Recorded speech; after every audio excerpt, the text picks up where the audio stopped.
Punimet për ndërtimin e aeroportit të Vlorës kanë nisur paralelisht për përfundimin e pistës, ngritjen e terminalit, kullës së vrojtimit dhe të gjithë infrastrukturës tjetër aeroportuale. Fluturimet e para projektohen të bëhen në muajt në vijim.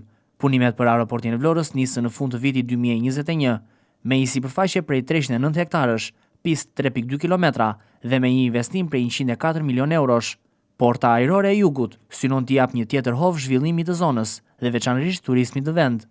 Aeroporti ka një pistë të dizenjuar për avion 4E, që janë avion me trup të gjerë, Airbus 330-340 apo Boeing 777, që janë të përshtatshëm për të akomoduar në këtë aeroport. Një nga rrugët lidhëse paralele me pistën është me të njëjtën gjatësi si ajo 3.2 kilometra dhe do të garantojë kapacitet më të lartë të lëvizjes së avionëve në zonën e manovrimit. Pamjet e filmuara nga televizioni 6+1 Vlora sjellin momente nga punimet, ku terminali pasagjerëve tashmë ka marrë formë.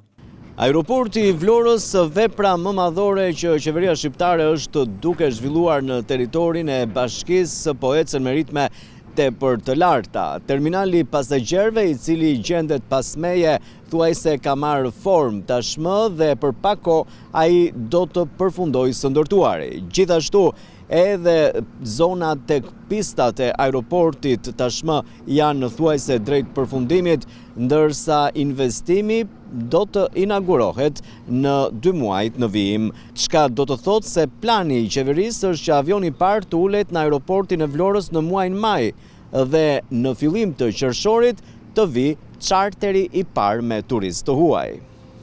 Aeroporti i Vlorës do të jetë një mundësi më shumë për turistët e huaj për të aksesuar Bregdetin e mrekullueshëm të Jugut, por edhe një urlisë e re e Shqipërisë me vendet e tjera.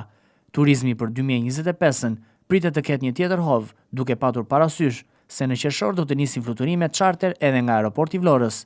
Charterat e parë pritet që të zbresin më 8 qershor, duke qenë një lajm shumë i mirë për ekonominë dhe turizmin gjithashtu.